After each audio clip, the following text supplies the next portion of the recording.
Greetings, this is Obi-Wan Kenobi, and I have drifted into the Underworld. The Star Wars Underworld. I have a bad feeling about this. Here we go. We must go to the lower levels. The Underworld. You've taken your first step into a larger world. You're after something. Ben. Since I've started the Underworld, I've met so many great friends. Chris. I grew up in the 1990s, and mall packaging is nostalgic for me. Dominic. What I love most about Star Wars is that it's fun and it's all-round good times. So, this is where the fun begins. May the Force be with us. This thing really moves! I like this! I can't believe you came all this way to see me. Why am I not in the intro? I gotta come up with a snappy line. Well, hello again, everybody, and welcome back to the Star Wars Underworld podcast, your weekly source for all the latest breaking Star Wars news, rumors, and discussion. And this week, if adventure has a name, it must be the Star Wars Underworld, because we are talking Indiana Jones and the Dial of Destiny from a Star Wars-y perspective. So it still counts, I think. And we'll also be sharing our thoughts on the newest episode of Disney Gallery, The Mandalorian, best title ever, talking about the season 3 special and everything that we learned in there about the production of season 3, which admittedly wasn't much, but was more than I thought it would be. So we'll get into that in a little bit. And of course, we'll have another iconic edition of Ask the SWU for more shenaniganery and tomfoolery with the listeners and the audience. That's a word. That. I'm I sticking like by it. that one. I'm not roasting you. I like that. Well, and before we get to that shenaniganery, of course, we must introduce ourselves in case you're new to the show or you've forgotten who we are. That can happen. My name is Dominic Jones, and with me, as always, is the founder of the Star Wars Underworld, the founder of this shenaniganery. It's Ben Hart, the Star Wars guy. Why, hello there, ladies and gentlemen. Welcome back to the first episode of the Indy Underground podcast. It's going to be an excellent show. I'm looking forward to this. This has been a long time coming, and we're finally here. It weirded me out when I started thinking about Indiana Jones, the fact that it's like, okay, what did we do the last time an Indiana Jones movie comes? There's always been that connection between Star Wars and Indiana Jones. Mm-hmm. And it's like, okay, what happened the last time an Indiana Jones movie came out? That movie came out in 2008, King of the Crystal Skull. The Star Wars Underworld ceased to exist for many years after that. This was our first Indiana Jones movie as the Star Wars Underworld. It was so big, it made us stop existing before we existed. It canceled Underworld before we started. Before we even could get started. That's how big it was. How mind-blowing it was. Weren't it but a twinkle in my eye. I don't even know what that means, but whatever. Wow. I love it. You birthed the Underworld, Ben? No, don't put it like that. Don't make it weird. Also with us, dressed for the occasion, from the Raeside, it's Hannah Raeside. G'day there. Great to be here. This is like such a rarity that I've actually seen a popular movie at the cinemas that everyone goes and sees. It is so rare that I go see these things. I haven't seen like any of the Marvels, none of these massive. I didn't even see Avatar when it came out. The second one, I didn't see the Spider-Man. I didn't see anything. But this one is the one I was like, this will change that. So great to be here. Can't wait to talk about it. I have so many thoughts about the movie. Yeah, I was shocked to see your selfie at the theater because I was like, right, Hannah, watching a new movie. What is this madness? You, Ben? No, it's good. It's good stuff. Well, I had a lot of fun with the Dominic Jones, Indiana Jones connection. Oh, yeah. It's my long lost cousin and a friend of the show, Jordan Schaefer.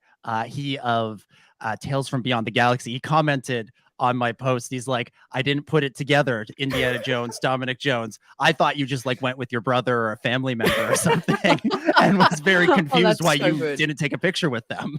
It's like, no, Jordan, making a joke about our names.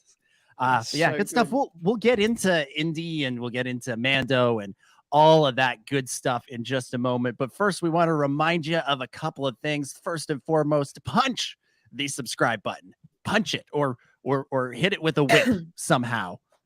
I don't know, like Indiana Jones. Whip way it. you'll- Punch it that like not subscribe Indy would button. punch a Nazi. There you go. Exactly. I'm not sure how I feel about that comparison being made to our subscribe button, Ben. I'm not sure if I like that. Punch the like I like you still- would punch a Nazi. I'm still thinking I mean, we're gonna get sued. Somebody's gonna get mad at us for destroying their I'm computer.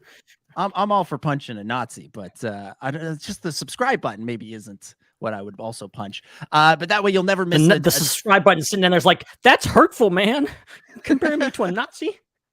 That way you'll never miss another episode of the podcast. You'll also get any bonus content we release. You'll also get Ion Canon, which is part of the Star Wars Underworld network with other great shows like the Raeside and the aforementioned Tales from Beyond the Galaxy. During the show, make sure if you want to make sure that your thoughts get in the show, you can super chat with us. That way we'll include you in our Ask the SWU segment. And the other way to do that, to be included in there, is to join the Discord, the Star Wars Underworld Network Discord. And you can, ask a question or just join in on the conversation. It's a good time. And of course, follow us at the SWU. Ben, are we on Threads yet? Is that a thing? Okay, so here's the breakdown of the social media, Star Wars Underworld social media presence as of because I actually counted. Because yes, we are on Facebook, we are on Twitter, we are on Instagram, we are on Mastodon now, we are on Hive, we are on Pinterest. Probably, I haven't checked on that count in like 5 years, probably. Really? But we are. That's amazing. We are also, yes, we are closing in on 1,000 followers on Threads. So it's a thing. Wow. Sorry, I shouldn't be that shocked at our own podcast. Well, it helped. Okay, Wow. it did. Like, that sounds impressive before you realize that the fact is, like, all of our followers from our Instagram, which has been around for like 13 years, got ported over to Threads automatically. So it's not that big of a feat, but still great to see that everyone is enjoying that. And yeah, look, I would love to leave behind the Bird app and the elongated muskrat and just go strictly on Threads. But we gotta pump up those things. We've got 110,000 on the Bird app, so it's hard to leave that behind. But I'll do it. Okay, if you guys can pump up Threads and get us up to like 100,000, hell yes, let's do it. Here's the thing about Threads and all the other like Twitter wannabe apps is, they all came out because Elon Musk made Twitter even worse than it already was. But they forget the fact that Twitter sucked to begin with and was already on a downward trajectory before Musk took it over. And so, like, okay, you're going to get the people that want to be on Twitter are going to sign up for these things, but they're not going to stay. This is my prediction. They're not going to stay. They're eventually going to go back to Twitter because they like Twitter, and whatever these new things are going to have little features that bug them. Like, people are already complaining about, the lack of a timeline view and all this stuff. Like, it's, I don't know. And also, you're trading Elon Musk for Mark Zuckerberg. It's maybe a marginal, like a tiny infinitesimal decimal point better. It's either a very well adjusted man, over a lizard man over here on Facebook. So like, it's pick your poison at this point with social networks. But yeah, it's going to be interesting to see because I'm like, yeah, it's great right now because everybody's tweeting. Britney Spears is like, it's Britney, bitch. Like, they're really? Britney Spears is here? Oh, that's awesome. Yeah, like Britney Spears is on there. It's like everyone's threading, but like, are they going to be doing it in a month? I don't know. Yeah, is that what it's called? Do you say I just threaded this, or does it have like a better word?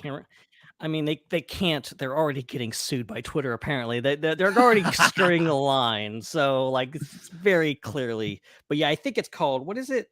Yeah, it's new thread. It's new thread. So it's called a thread. It's not a tweet. It's not a post. It's a thread. The best one is still Mastodon calling them toots because that's just wait, really? Stupid. That's a thing? Oh, hey, did you see that really good toot? Oh my god, that's incredible. Oops, I tooted. Man. So I tooted. Follow us on Threads if you haven't, because sure, why not? Let's give it a go. All right, what do we want to start with? Do we want to start with Indy or do we want to start with Disney Gallery? Indiana Jones, only because I'm impatient and excited. Okay, love it. All right, Same. so Same. let's talk about Dial of Destiny. Are we? I really can't believe you're abiding by what I said. That's really fun. No, I don't have a. Okay, cool. Good They're stuff. about the same. Let's talk about Dial of Destiny. How spoilery do we want to go? How spoilery do we want to go? Because here's the thing. I feel like I should do this portion of the podcast under protest, because this is a Star Wars podcast.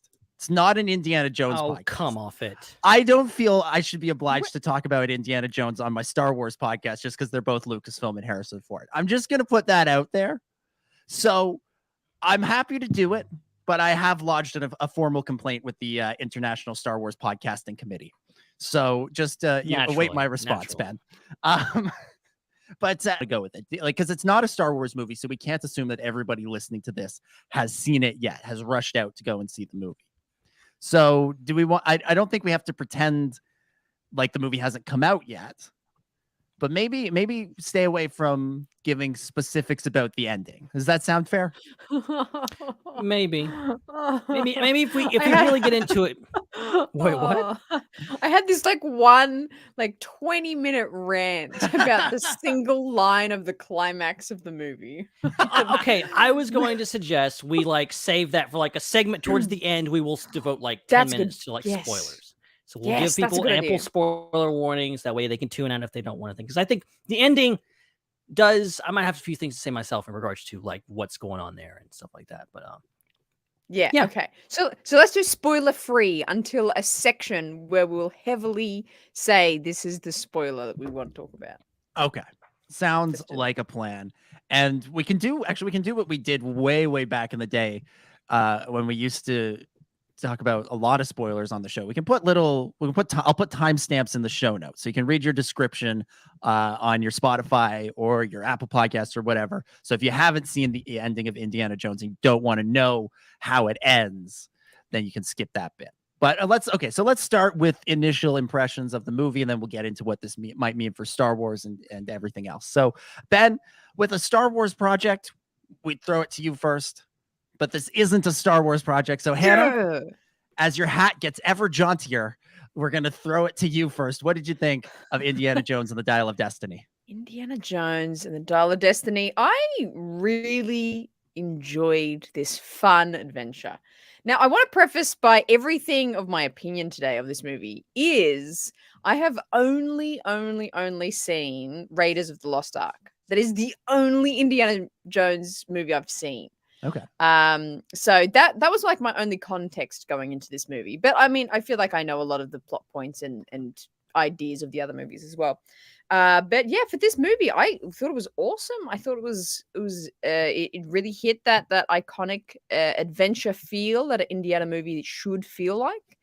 The story kind of rolled on quite nicely. You got to have a chaotic car chase down cobblestones. I like the underwater things and just different textures. How spoilery is that? That's fair. That's fair. Yeah. But yeah, I think it was just such a fun adventure. It was light.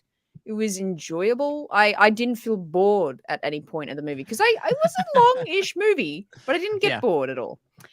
So yeah, I really enjoyed it. Yeah, overall. Good times. Ben, your thoughts? Yeah, I have not been satisfied by a movie like this in quite a long time. And I went into this movie with pretty high expectations. I think Indiana Jones is up there in regards to my big loves, and Star Wars is obviously the top, but Indiana Jones is very close to the top. And I was getting really hyped in this movie, and the reviews from Cannes kind of brought me down a little bit. But then I started reading reviews from my friends, and they were like, oh, this is actually really good. And so I kind of started to get my hopes up, and I've walked into the theater plenty of times going, I don't know about that, because I was walking in, my mind was, this is going to be the best thing ever, because everyone told me it was going to be the best thing ever, and it wasn't. Not that I thought this movie was going to be the best. I genuinely thought, okay, this is going to be maybe, middle of the road. It's not going to top the originals, and it's not it's not going to be the best movie of the year, but it's going to be probably better than the Crystal Skull, and one that I think will be a worthy ending for the character. And I think it hit all those right notes. And I will go as far to say, I think this might be the best made Indiana Jones movie out of all of them. I know it's a hot take, and I'm not going to go as far to say, yeah, I know that look. I'm not. I know that look. No. I do think that there's a lot about it that it kind of knows what it's doing. And I think it's weird how the original trilogy is kind of like this lightning in the bottle, just amazing stuff that they threw in there. But also those movies have aged, and you can see certain scenes like, aha, that's funny because, it was the special effects of the day or whatever else. This movie, and then Crystal Skull comes along, and it's just like, maybe they went a little bit too far in places with the CGI and stuff like that. It kind of has the prequel effect of that. I think this movie kind of get a nice balance of that with some really, I think, incredible writing, some incredible theming, and just an all-around, a really, really emotional story. I didn't expect it to be this. Indie movies are not generally movies that make you cry, but this one made me cry more than once. And I think that says something about the quality of this movie. And I think it's probably not my favorite Indiana Jones movie. It's not one that I think if I just on a whim want to go back and watch an Indiana Jones movie just on my own, then, I'll probably put on Raiders or Last Crusade, because they're probably going to be my favorites. But this one hit all the right notes. I think it did a lot of things right. And I think ultimately I came into this movie going like, oh, they're going to reboot this. I want to see more Indiana Jones movie. Now I'm watching this movie going like, I hope that's the end, because that was perfect. Nice. Yeah, I really enjoyed the movie where Harrison Ford returned to one of his iconic roles after several decades and played a grisly, grumpy version of the character who was estranged from his wife because of a tragedy that happened to his son, only to be drawn back into the adventure by a young woman who gets him to help save the day. But enough about The Force Awakens. Let's talk about The Dial of Destiny. Yeah, I thought it was good. I enjoyed it. I thought it was all right. It was, I think the expectation was if it can be the third best Indiana Jones movie, then it succeeded. And it was the third best Indiana Jones movie. I don't think it holds a candle to Raiders or Last Crusade, but it certainly was. That doesn't mean it wasn't a good time. It doesn't mean it wasn't worth seeing. It doesn't mean it wasn't worth watching. So I had a lot of fun watching it. I think a lot of the people who reviewed this movie forget what Indiana Jones movies are. And then they see things like, not to break my own spoiler rules here, but the stuff that goes down at the end of the movie, and think that's totally unrealistic. I'm like, did you miss the part where they opened a box and the dude's face melted, or the other part where there was a knight that was thousands of years old? Like, did you miss those parts of Indiana Jones, and you just thought it was like, a serious movie about an archaeologist going around who's afraid of snakes? So I think, this movie, it hit the right beats. It was very enjoyable. It did a lot of things well. But I definitely wouldn't go as far as you, Ben. I wouldn't go as far as you to say it. Most people wouldn't. The best made indie movie. I think, I think Raiders and Last Crusade are really sort of iconic movies, and this one certainly feels like a sweet follow-up, a touching, follow-up, I guess is the only word I can think of here, but isn't necessarily going to, be what those movies were. So I liked it. I don't know if we're going to do scores out of 10, but I'd say it's like a 7.5, maybe an 8 on the best day. But as Star Wars fans, we're looking at this movie quite closely because James Mangold is now going to make a Star Wars movie. That's his next project, I believe. Or maybe, actually, I think he has another project in between this and that. But that's his next big thing, is the Dawn of the Jedi movie. How do we feel about James Mangold as a director, as the right person to continue Star Wars after having seen this movie? Ben, do you want to take this? Yeah, because I'm trying to think. I think this might be my first James Mangold movie. I have not seen Logan yet. Really? And I've not. I know he's done a bunch of other movies that I've not got a chance to see. So, this is kind of my first experience with his writing and directing, and it's noticeably different. His filmmaking is noticeably different from Spielberg. I think if you watch all these movies, the Spielbergisms of Indiana Jones that are in all of his movies, but in Indiana Jones is kind of the showcase of that. It's noticeably different. So Mangold's put his own stamp on this. He's doing stuff that I think is probably along the lines of what he's done in his other films. And I thought it was stellar. I thought it was great what he did. I really enjoyed a lot of not just the filmmaking, the shot, whatever. There's a lot of really great shots in here. There's the shot where they're in the tuk-tuks or whatever you call them, and there's a shot in the mirror, in the rear view mirror, and you can see Indy kind of reaching out across the thing. It's like there's some really nice shots in there that I really enjoyed. But apart from the cinematography, I do really enjoy the writing. I think is great. I think going back and kind of revisiting his character and how it treats Indiana Jones. I know a lot of people online are talking about how it treats Indiana Jones similarly to how The Last Jedi treated Luke Skywalker. And I like that it took a similar strategy of just like, let's not do it's Indy and he's back. He's 70, 80 years old. He's still punching Nazis and doing all this stuff. He's back to his own thing. It's like, no, he's old. He's old, and that's not a bad thing. He's literally too old for this bleep. Like literally, I'm surprised he didn't say it in the movie. Then I'm just imagining you in the movie theater pointing at the screen, going, "You're old, Indy. You're old. Stop being. You're so old, Indy." I mean, he's on the cliff. He's like, "What am I doing? Like, come on, man!" And just like. I Harrison Ford even like talked about it in an interview. I can't remember who he was talking to, but he was like, he liked, this isn't a spoiler, it's right in the beginning of the movie. He wanted that smash cut from 1944, Indy in his prime during the war, to Indiana Jones in his living room in his underwear, and being angry grandpa, next door neighbor, grabbing a baseball bat to go beat someone up.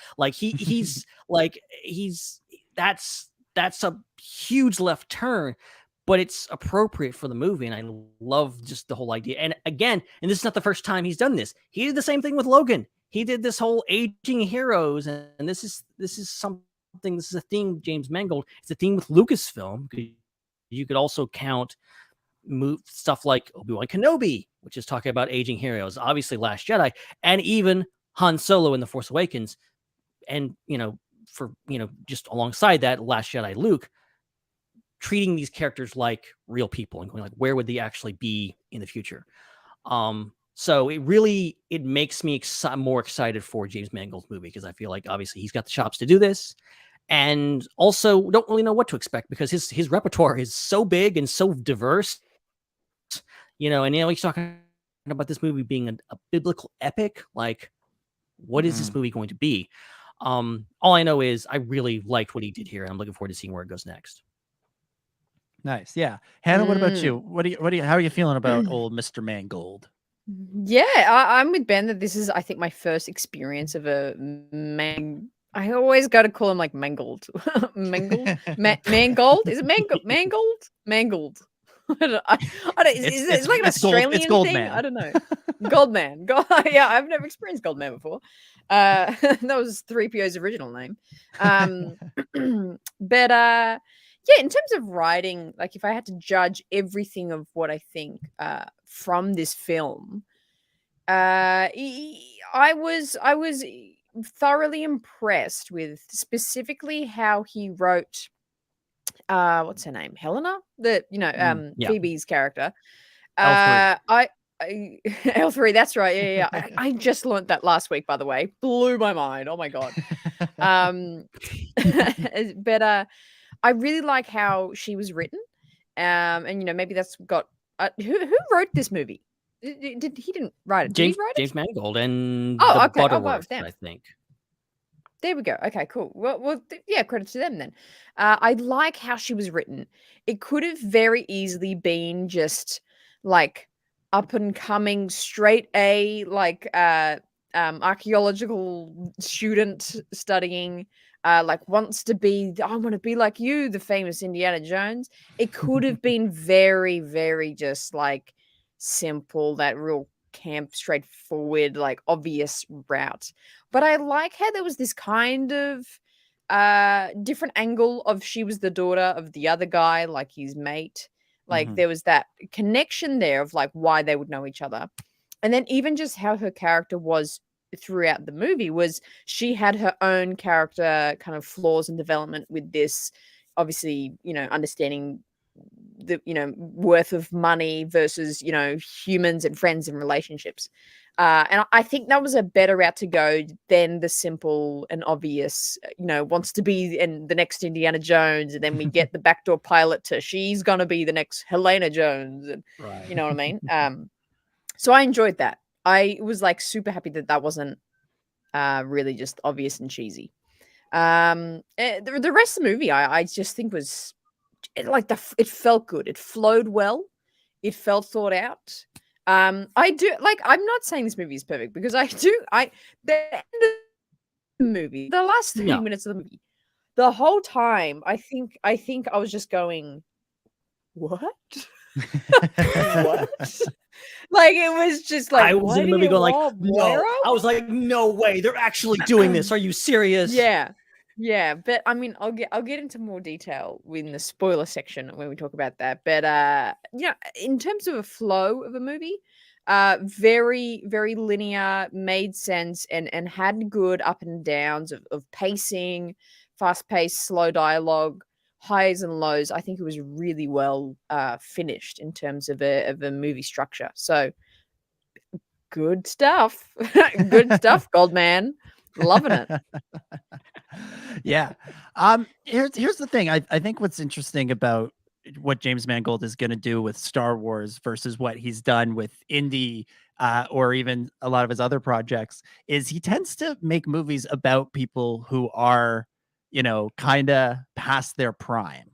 They're kind of, grumpy old men, whether it's Logan, whether it's Ford versus Ferrari, whether it's this. Like he's taken on characters who are, they are, like I said, past their prime. Their best days are behind them, and they're kind of out for one last ride. And what's interesting about a Star Wars movie is it's supposed to be the beginning of the Jedi. It's the dawn of the Jedi. It's the start of something new. And I'm really interested to see how he approaches that, because that's not really his MO. But I'm excited by that prospect. I'm excited by the idea of him coming in and saying, all right, I've done that other story several times. Let's try something new. Because, the grumpy old man hero, it's becoming a little bit of a trope, especially within Lucasfilm. Ben, you laid it out. This is the third or fourth major project where you have that legacy character that comes back, and we're seeing them as kind of the grumpy old man.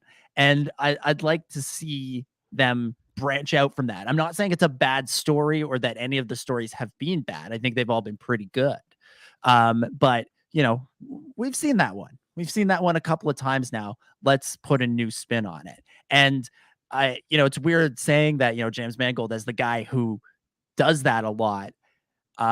It's interesting that he's going to be the one to, I think, try something so completely different with Dawn of the Jedi. But that excites me. He seems like a guy who likes to challenge his audience. And I hope that he's also a guy who likes to challenge himself. And, he'll approach Dawn of the Jedi with the same sort of thought process that he approached Dial of Destiny, which is, let's make a really good Indiana Jones movie, but let's also not do the obvious expected things. And hopefully he'll do the same with his biblical epic about the beginning of the Jedi, which is just such a fun sentence to say. The other thing I wanted to... It's interesting. Go ahead. Go ahead. No, you go. No, You interrupted me. You have to go. All I want to add to this is, Okay. That works. All I'll add to this conversation is that I feel like the trend now of just like old grumpy characters, old heroes coming back, old actors coming back to older characters, to characters they played 40 years ago, is a trend kind of in response not only to the studios kind of wanting to revalidate, but like the fans going like, hey, we love Han Solo, we love Luke Skywalker, we love Obi-Wan, we love Indiana Jones. We want to see these characters come back, and the actor's still there. That was the whole thing with Obi-Wan Kenobi, was just like, Ewan McGregor, he's in his prime now. He can play Obi-Wan between 3 and 4 perfectly. He can do this. Just do it. Just green light this. And they did it. And to mixed results, maybe, depending on who you talk to.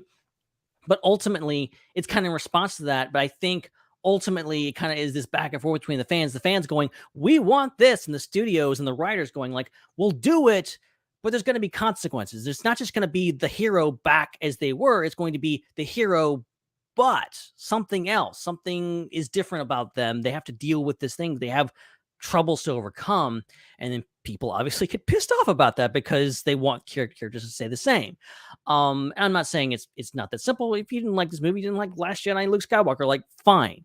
But at the end of the day, I think maybe we'll start working our way out of this and going like, okay, let's do something new. Let's go. That's what, speaking of, James Mangold and what we talked about last week, like, this is him going like, I don't want it to be connected to anything. I want to go all the way back 25,000 years before the Phantom Menace. It literally can't be connected to anything. It may not even have the word Jedi in it. That's fascinating. And hell, you want something new? That's new. And so maybe this trend is winding down because I'm sure they're running out of old action heroes to use. So they've already gone through Luke and Obi-Wan and Boba Fett and all these guys. So maybe let's go back. Yeah. That brings up something else that I think is kind of interesting about James Mangold, Ben, is his relationship with the prior stories in the franchise.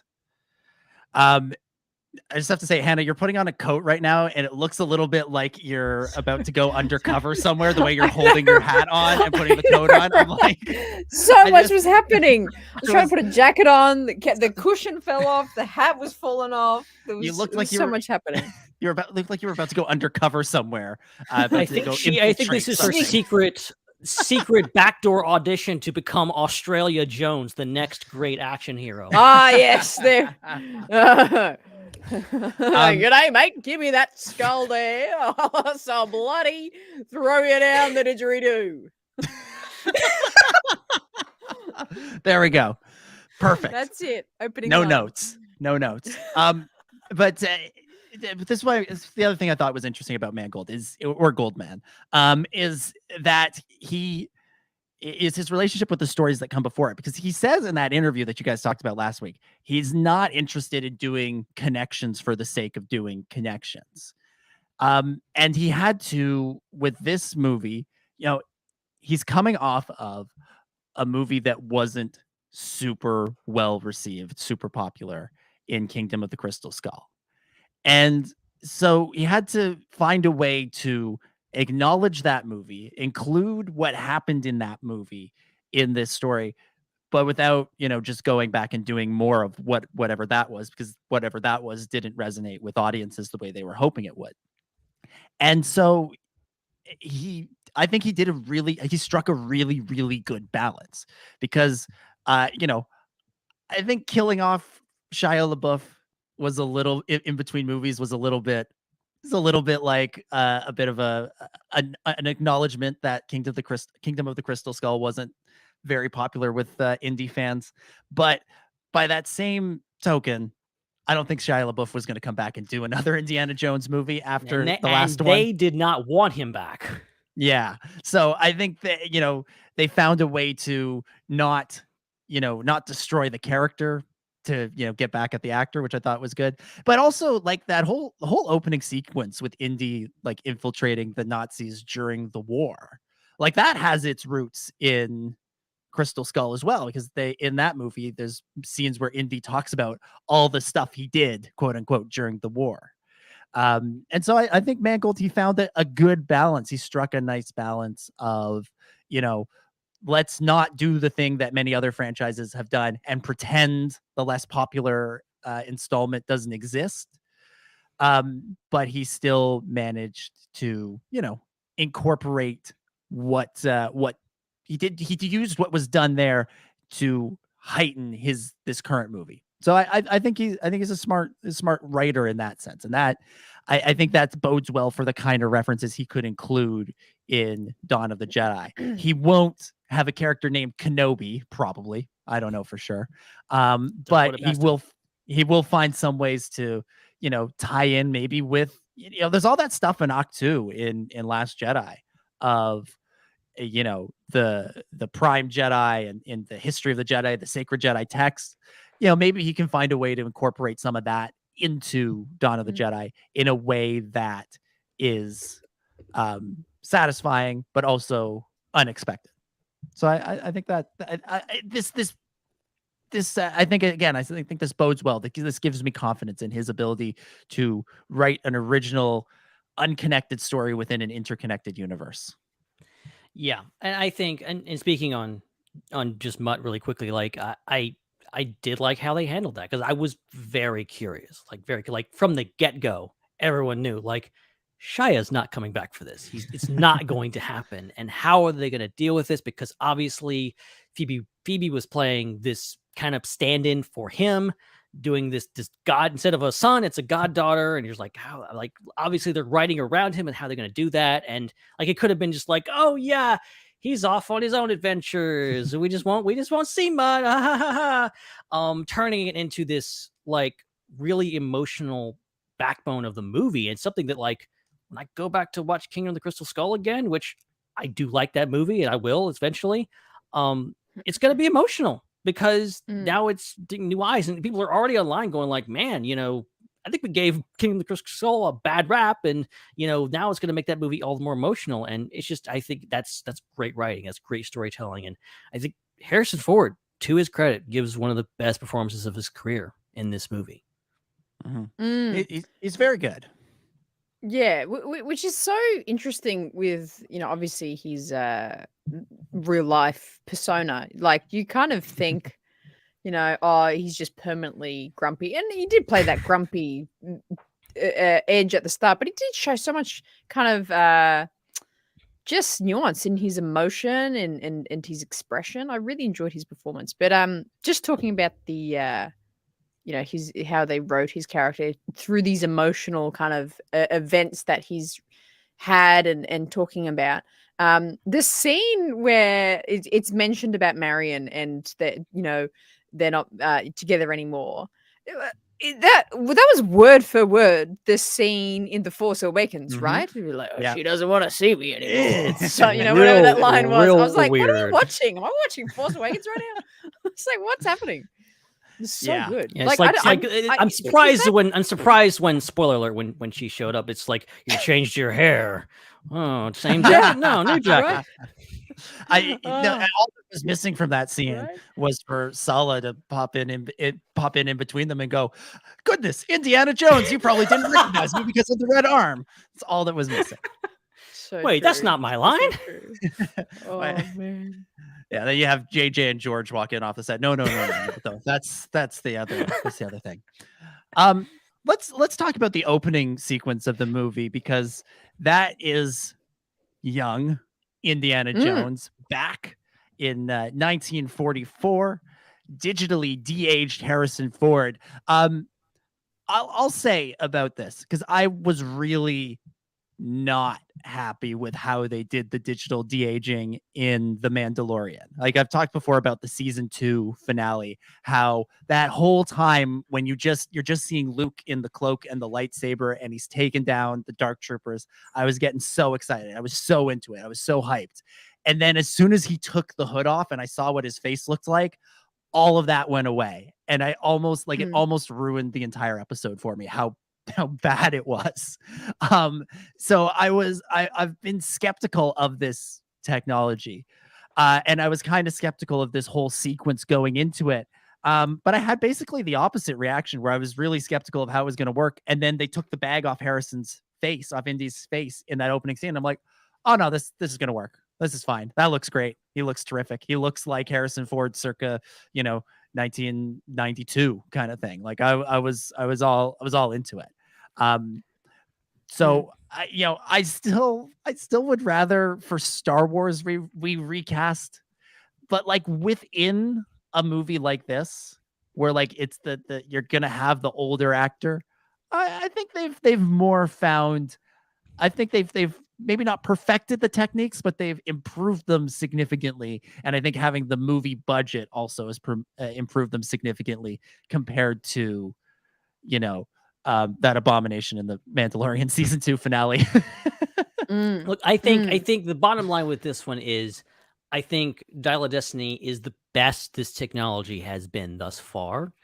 It's still not 100%. There's still shots that are just like that. I was watching it going like, of course, you can't pull yourself out of it. You can't just like watch it and just like believe in it, because we all know that's one of the first things we knew about this movie was that there's going to be a extended opening sequence with a DH Harrison Ford. Like that was one of the first things we knew. So obviously it going in. So you're watching it going like, I know that's fake. How'd they do that? And then you're seeing a few shots and there's how he turns his head or whatever. And they were very wise to have the entire sequence in darkness and, shadow. And I think that really helped probably the technology. A lot of times he's not even looking at the camera. So it worked. But it's not all the way there. I think the voice, you could definitely, it's like, like 40-year-old Harrison Ford with 80-something-year-old voice coming out. It doesn't quite meld the way. Again, though, they remedied that by just not having him talk all that much. And he doesn't have that many lines in that sequence. So it works. And I feel like it's justified enough that, like you're saying, within the context of the movie, you're trying to, it's the point of that scene is to show, okay, we know you're going to get later in the movie. It's going to be this kind of, without lack of a better term, a kind of pathetic version of Indiana Jones, one that's fallen from grace. Now we're going to give you this release of this is Indy in his absolute prime, and contrasting that with the rest of the movie. And I think that having that connection, you need to see Harrison's face. You need to feel like, okay, this is the same character, versus if it was Alden Ehrenreich, or weirdly, anybody remember Anthony Ingruber? Yeah. Well, weirdly, he's in this movie. He is the double for Indiana Jones in the opening sequence. And he also has a cameo at the auction scene. So there you go. All the people that wanted him to play Han Solo, well, he got to be Indiana Jones. So pretty close. Pretty close. Oh man, Anthony Ingruber. What a name. I remember that's the campaigns. A name I've not heard in a long time. Oh man. Yeah, this opening scene, I think to the general audience worked well, because I found myself doing like, it's like my brain wasn't catching up to the fact that this wasn't really Harrison. Like that's how much I was really leaned into it. I was like, wow, is that, well, no, is this like an old footage, or like, I really like that's real. I was so impressed with it. And I went with my partner, and she hadn't seen like any Indiana films at all. She hasn't really seen much of Harrison Ford. And like the first scene, the bag come off and it's Harrison. He's like, "What are you doing?" And the scene starts, and then she was like, Wait, isn't he like older? I thought he was much older. And I'm like, he is. This is just the computer. And then I had to like quietly whisper like what CGI like de-aging means and how that happens. But I think I think for a de-aged scene, it was the best I've probably ever seen. It was quite believable. Yeah. And all of us going into this movie, or any movie that has this sort of digital de-aging, where we know that the actor is being de-aged, I think that puts it skews our view of it. Because I remember going back to Rogue One, where they have Tarkin in that, seeing that with people who don't know who Peter Cushing is, don't know that this man has been dead for, at that point, 25, 27 years. But when they saw Tarkin on the screen, they're just like, yeah, that's just a guy. That's the character. That's the actor who plays Yeah. Tarkin. But for all of us, we're looking at it going, his cheekbones don't move in the way that their Cushing's do, and they're kind of too narrow, and you're just freaking out over it. It doesn't look good.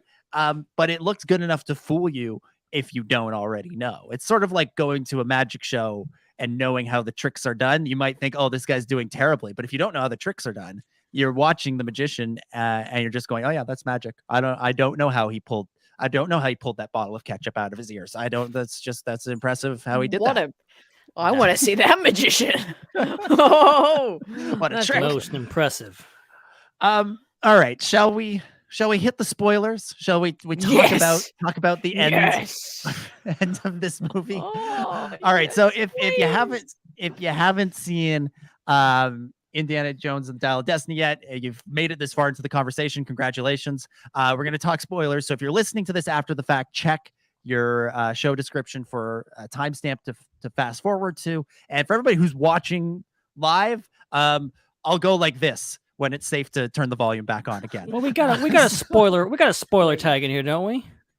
We did at one point, but I don't know if we do anymore. I'll work one up, but just put it on mute, and then we'll come back. We'll bring it back.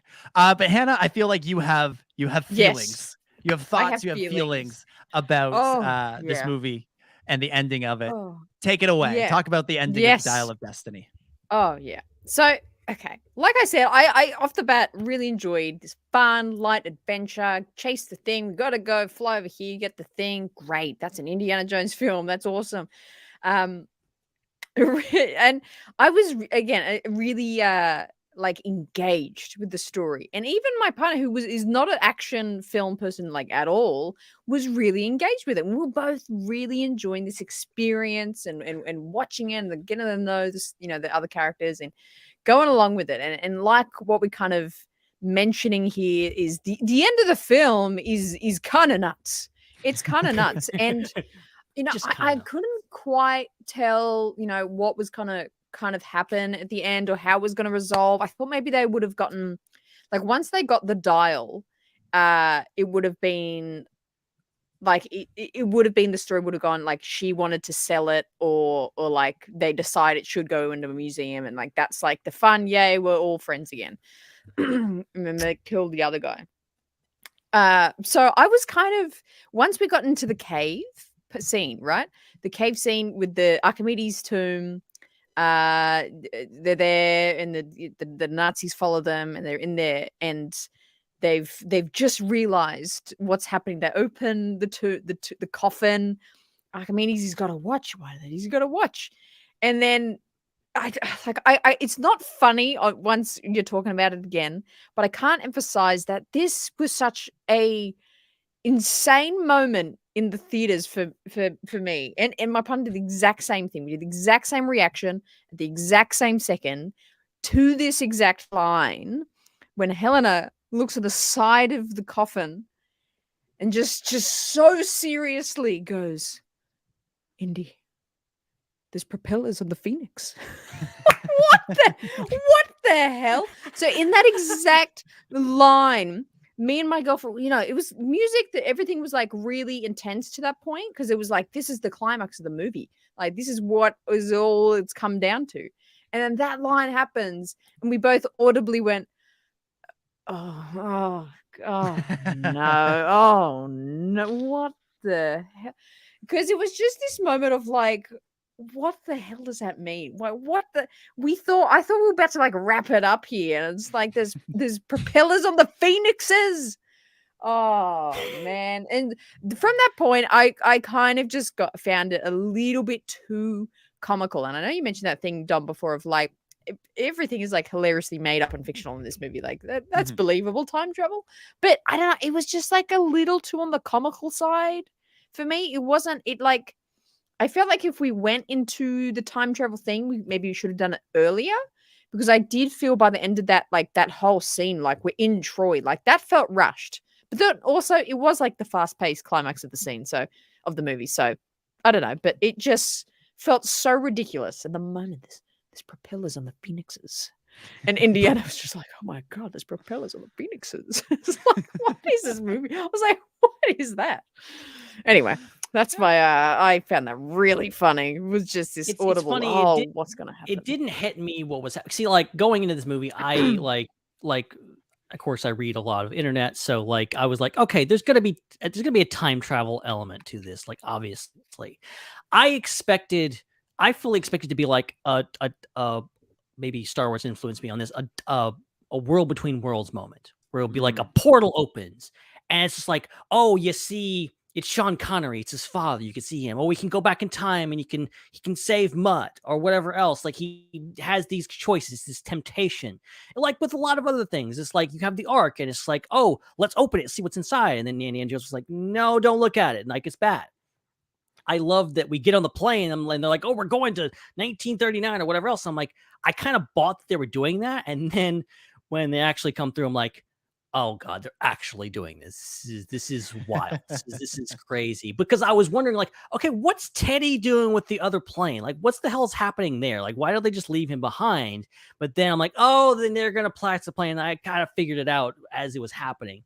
But I props to Mangold and all for like committing to it and going like, we're sending Indiana Jones back in time and there ain't nothing you can do about it. We're doing it. And here you go.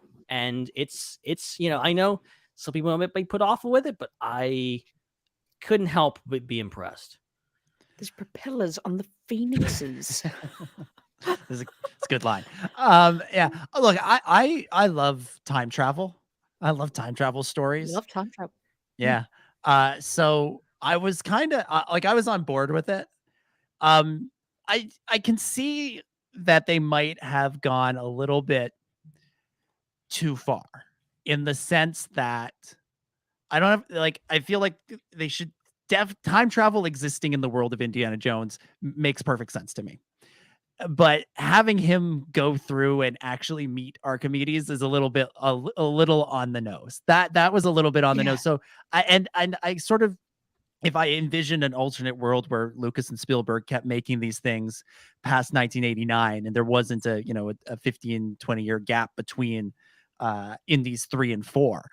I think a version of this might have existed where, the portal opens up and you look through and you get kind of glimpses at the ancient past, or they fall through the portal and they wind up in a room somewhere. And, Indy kind of looks out and it's more implied what you see rather than, the characters being involved in a famous ancient battle. Which that was the part that was a little bit on the nose. It was very Doctor Who, which I love Doctor Who, but the sort of the rules, quote unquote, or the way those stories tend to work, you expect the Doctor to have a role in every historical event. Indiana Jones having a role in, whatever battle that was, I can't remember. Battle of Syracuse. Battle of Syracuse, yes. Battle of Syracuse, New York, does feel a little like pushing it just a little bit too far or further than it needed to be. I won't even say too far, but just further than it needed to go. But then again, I mean, there were freaking aliens in the last movie or interdimensional beings. So I'm kind of like, we've crossed the Rubicon with this. there's no going back. And again, you follow that progression from face melting to, honestly, I can't remember what happens in Temple of Doom to, the 1,000-year-old Hearts being pulled out of chest.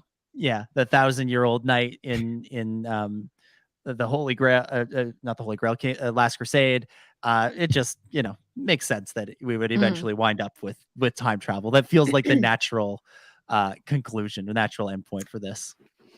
One thing I actually didn't thoroughly enjoy is actually how they wrapped that up. Like, it was so dramatic to get to this point. It's so dramatic. The planes crashing, they're hanging out, they go through the portal, they're in trouble. Oh my God, so dramatic. And it wraps up with essentially, it was all a dream.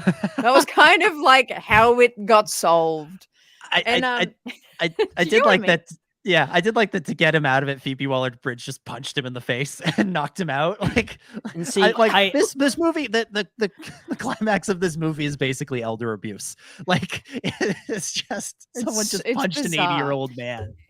And if I was to be critical of like a piece of dialogue or just like a what's the dialogue, I guess, what the hell am I trying to say?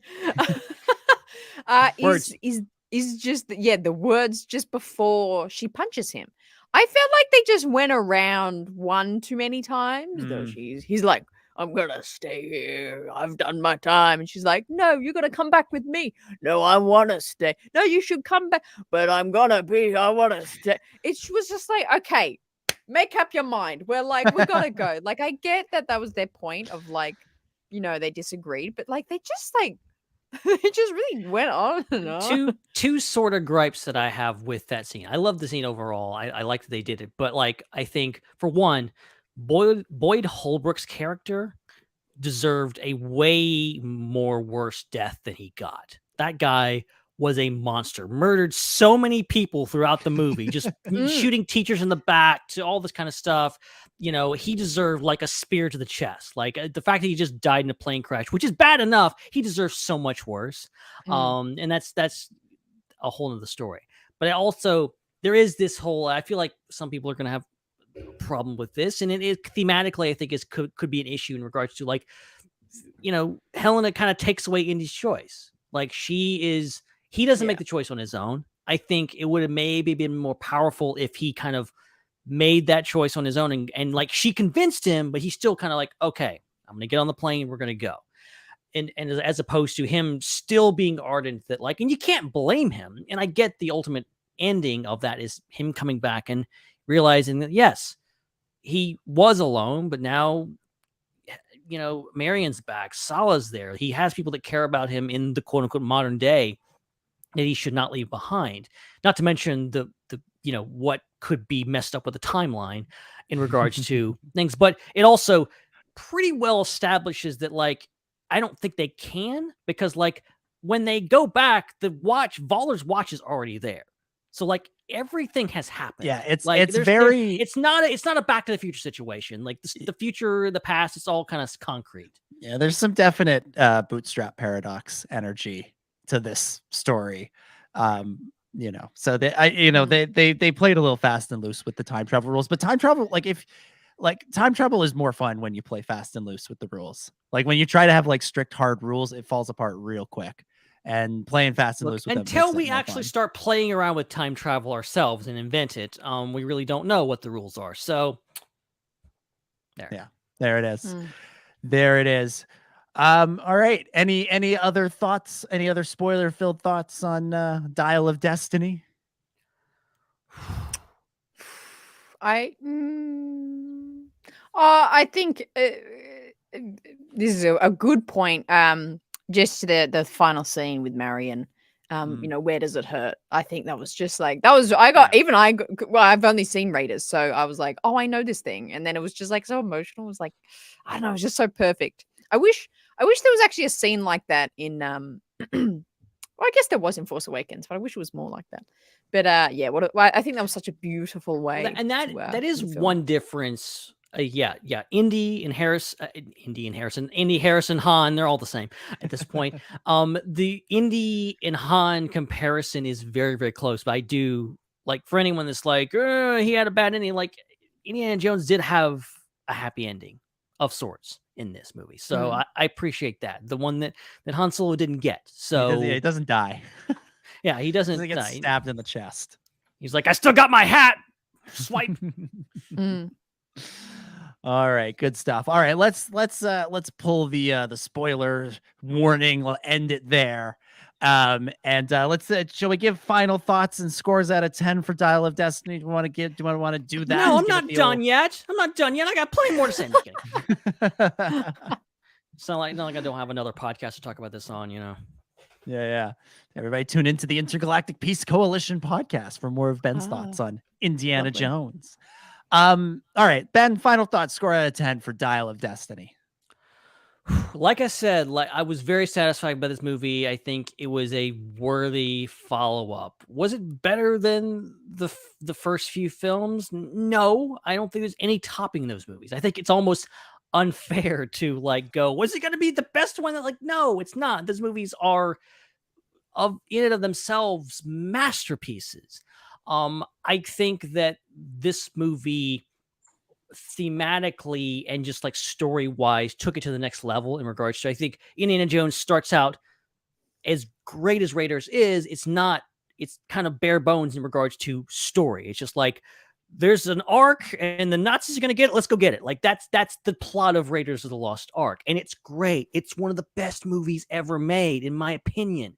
But you have that progression with Indiana Jones, whereas, you know, you get The Last Crusade and it's more him learning. He doesn't even want the Grail. He just wants to get his father back. And then this movie is just furthering that in regards to, you know, I just love that scene on the boat where he's just like, she's like, oh, you know, what would you go back in time for? He's like, I'd go back and save my son.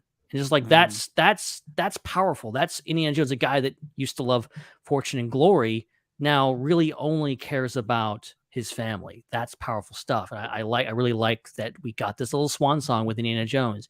And as much as my cynical heart knows that this will not be the last Indiana Jones film, I really want this one to be the end, because I think it was a perfectly imperfect way to end this franchise. And regardless if we get more stuff or we never get anything else with this character, I think this was a great way to end it.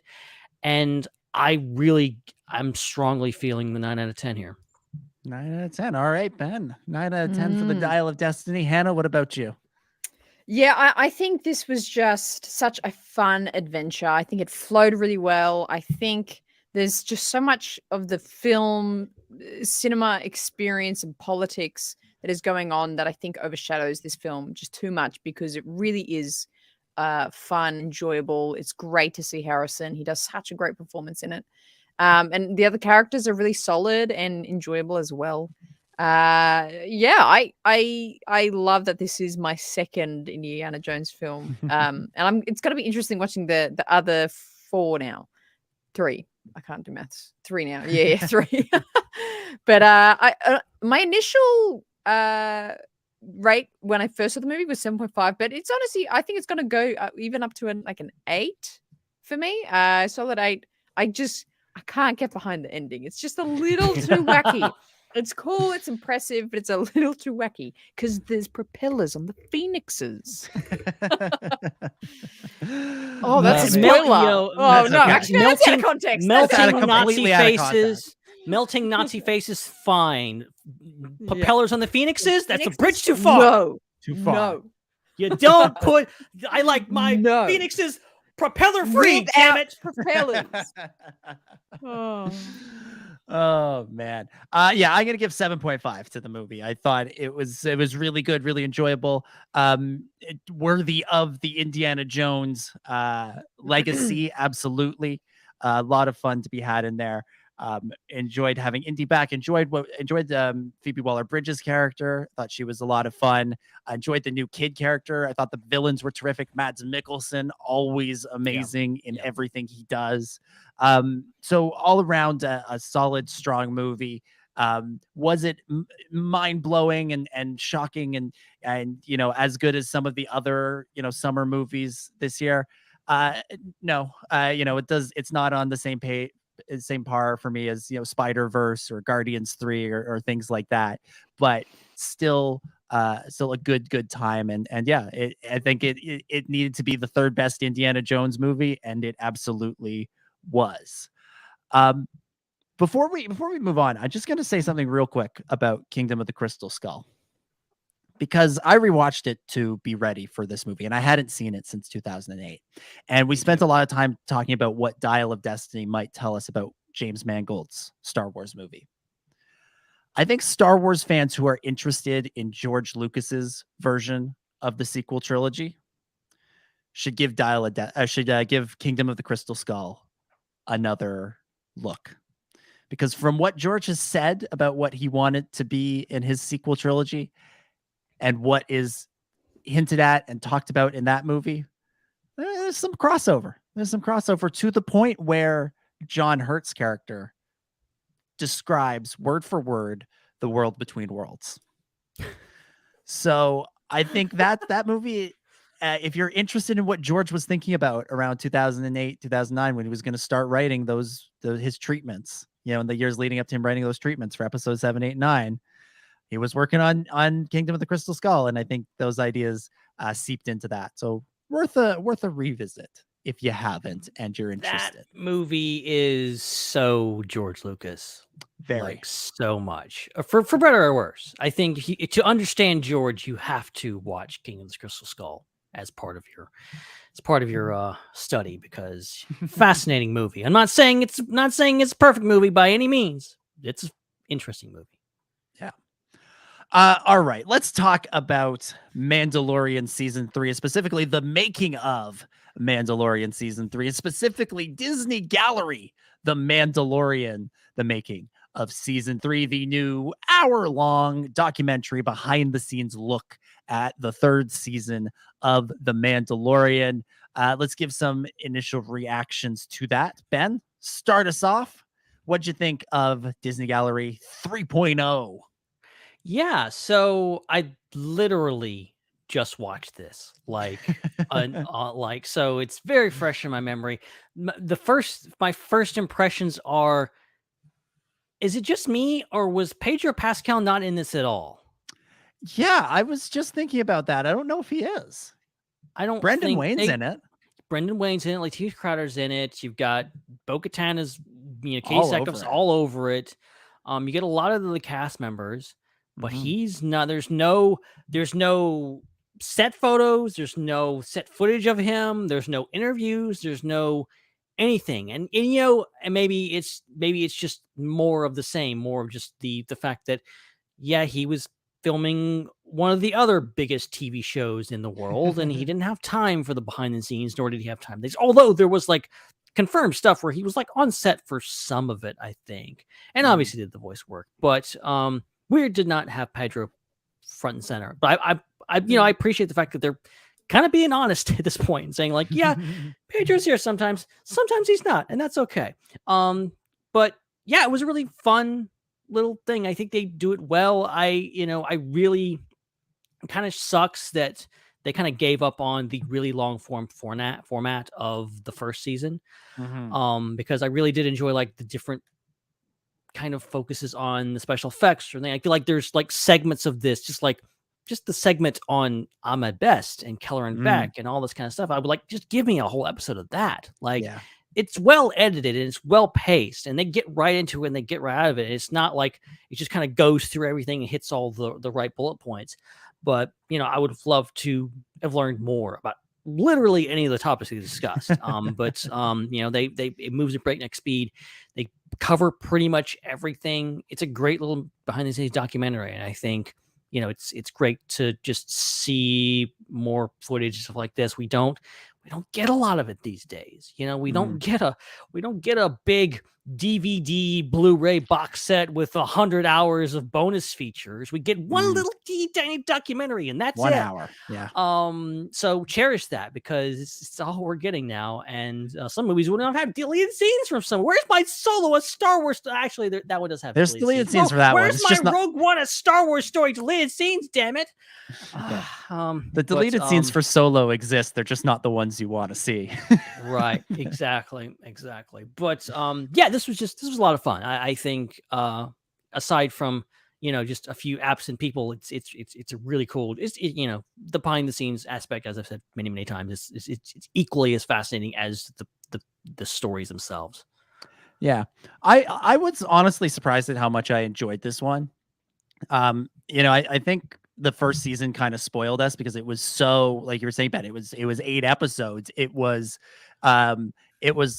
like there were moments of that first season that were really light and really fun, and then there were moments that were really deep and profound, especially with the stuff involving Dave Filoni. And when they couldn't do that for season 2, they just started making these sort of one-off documentaries. It felt like a step back because we weren't able to cover as much ground as we were previously. And so, I kind of had really low expectations going into the season 3 one. And so to then just sort of find a perfectly enjoyable, fun, light look behind the scenes, I was like, oh yeah, I don't need to be so grumpy and jaded about all this stuff. I don't have to be old man Indiana Jones watching my Star Wars documentaries. I can just enjoy them for what they are. And yeah, like I don't know if there's anything particularly insightful in this, but there's some pretty great moments. All the Jack Black stuff was a lot of fun. Hearing from each of the directors was neat. It was a good document about the making of this season, even if, as always, I want more, but I know I shouldn't, to quote one fallen Jedi. Hannah, what about you? What did you think of Disney Gallery 3? Yeah, I think this is everything of what you guys said is so right. Like it would be interesting to see like maybe even just like 3 or 4 maybe shorter episodes covering things, because like you said, like the armored best stuff, like they only was on that for about like a couple minutes, and that is such a massive thing to happen in this franchise for him to come back. And I would have loved to hear so much more of like just in depth of how he was approached and kind of the steps he took, which they did cover, but it was just so light on. And there's just other elements in this show that I think I would have just loved to seen more. Even just the finale, like the finale, as much as season 3 was not my favorite thing in the world, the finale was full on. Like that had so much action and moving parts and moving components. Like I would have loved literally just a whole like 30-minute episode breaking down how they did the finale. But I think what we got was really good to kind of sum up everything that happened and bring it all together. And it's so funny because as much as season 3 I just was not a massive fan of, but I really enjoyed watching this documentary of covering what happened in it. And that, the Pedro stuff, like what we said, like it's kind of sad, but they're doing it right now where it's not like they're avoiding it now. They're like, oh yeah, it's mostly a voiceover gig now. And they gave Lateef and Brendan, is that his name? Brendan Wayne. They gave them, I like how they actually had some screen time and talked a bit about, oh yeah, we're doing this movement right now and I have to jump over this thing. And they gave them, some talking points where they were talking about what they're doing for a scene. And I thought that was really good because I think there's been a big kind of haul of people saying, let's give these guys more credit. And I think it's good. It's very good, but enjoyable. Yeah, absolutely. It does surprise me the sort of lack of behind the scenes material for The Mandalorian, especially given how in depth it was for season 1, but also during season 1 too. I thought they would do what a lot of other shows do, which is have after every week have some kind of online little behind the scenes look at the show. I mean, if you remember watching Star Wars Rebels back in the day, Rebels Recon was like part of the experience, was a huge part of the experience. The Rebels episode would end and then you'd rush to YouTube to watch Rebels Recon. And we didn't know what we had back then. Other shows do this too. Like, speaking of Pedro Pascal, The Last of Us, after every episode of that would end, they would go on to the HBO YouTube channel and watch the inside the episode, breaking down, the story for that week. And it was, just a 10-minute, if that, little look back at the I don't know, episode. Maybe it was different in Canada, but like here, like it played at the end of the episode. Oh, did it really? Okay, I had to go find it. I had to go look for it. Same with Game of Thrones. Like they did that House of the Dragon also has this. Like this exists. Why doesn't it exist for The Mandalorian? And it's not like they can't do it. They did it for Rebels, and Rebels Recon, for my money, is the best thing StarWars.com has ever done. I thought it was maybe some of the live streams can top it, maybe the premiere live streams and the celebration live streams, but certainly in terms of their like original programming, I think Rebels Recon was just like those were fully produced like documentaries like thing. And Hannah, please continue. Yeah, well, I was gonna say I have never heard of Rebels Recon until about 24 hours ago. Oh, and I did a stream yesterday on the Raeside, and for 2.5 hours, we watched all of season 1, Rebels Recon. I'm not shitting you. This is hilarious that we're bringing this up right now. Never heard of it. Never knew it existed. Incredible. Keep up, camera. And then literally I mean, just went through the season 1. I'm gonna keep going through the seasons. It is amazing. So yeah, I agree with everything we're saying. It's just it's delicious. Little bite size, like he immerses you in what the show and world is. It's awesome. Yeah. Yeah. Like there's as much insight in one of those Rebels recons as there is in an entire Disney Gallery episode. And there's one for every single episode. And they're like, they're no more than 12 minutes long, if that. Like they're pretty concise, they're pretty to the point. And they do take time out of their runtime for the chopper cam, which very hit and miss. Some great moments, some other moments where I'm like, just stop. Yeah, for sure. But it's good. It's really good. Did you guys see my tweet yesterday of as while watching this?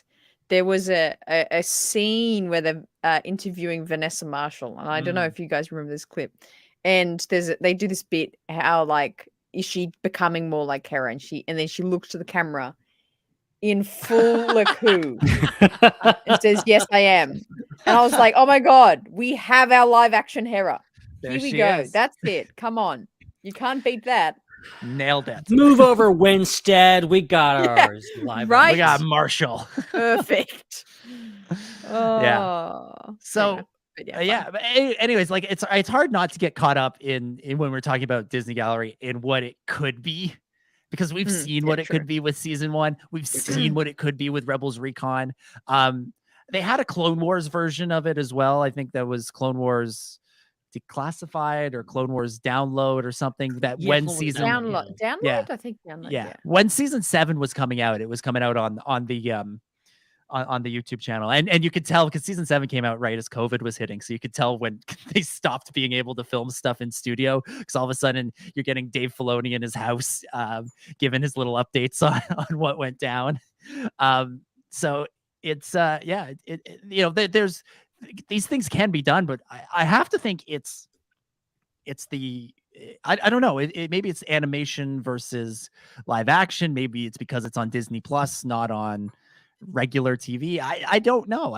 But I feel like there's more that could be done, and not just for Mando, but for Obi-Wan, for Bad Batch, and for Andor, which hasn't gotten a behind the scenes special, by the way.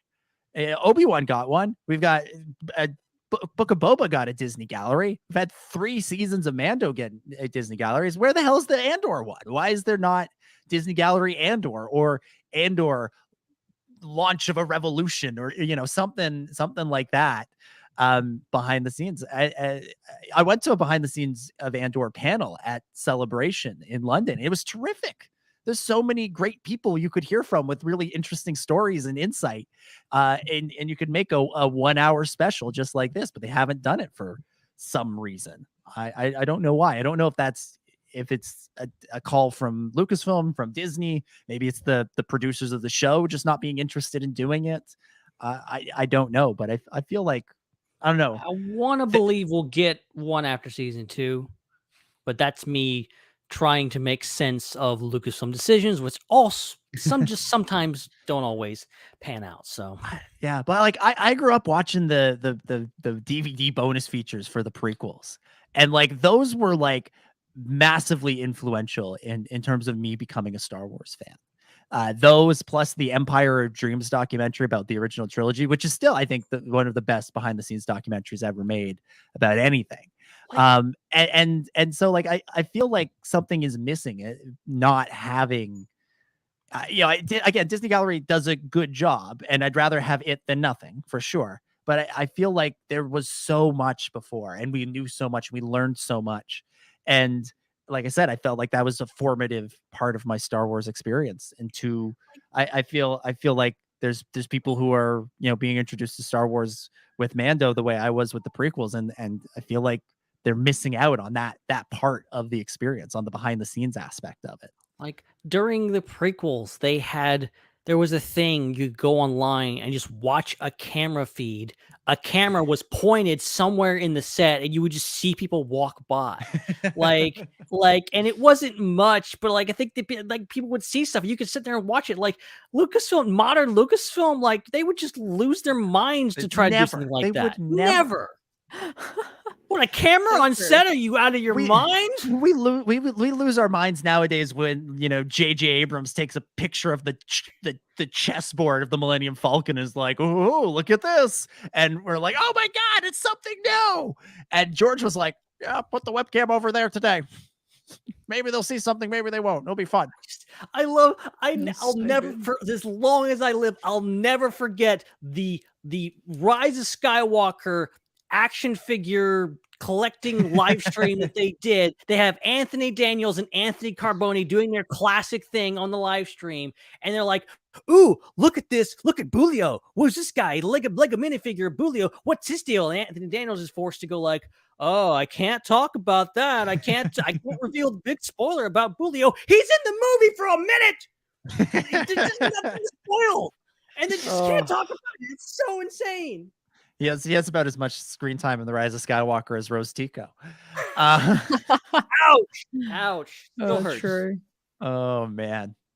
All right, so that's Disney Gallery, The Mandalorian, season 3. It's good. It was enjoyable, a lot of fun. And also, Jon Favreau, I think he confirmed a lot of the things he was thinking. A lot of the things that we were picking up in season 3. So that's good. I feel like that's nice validation for us that we were on the ball. So that's nice.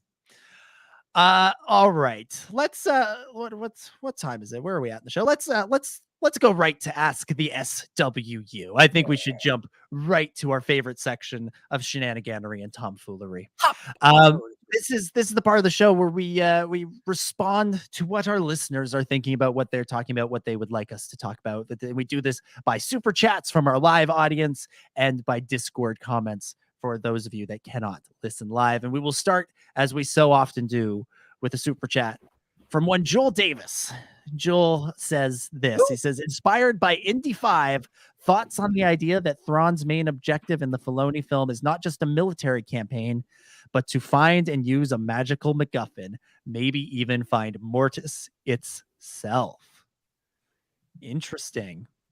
I feel like, the Ahsoka show is going to delve into a lot of the weirder aspects of Star Wars, a lot of the the more esoteric elements of the Force, be that the world between worlds, be that Mortis.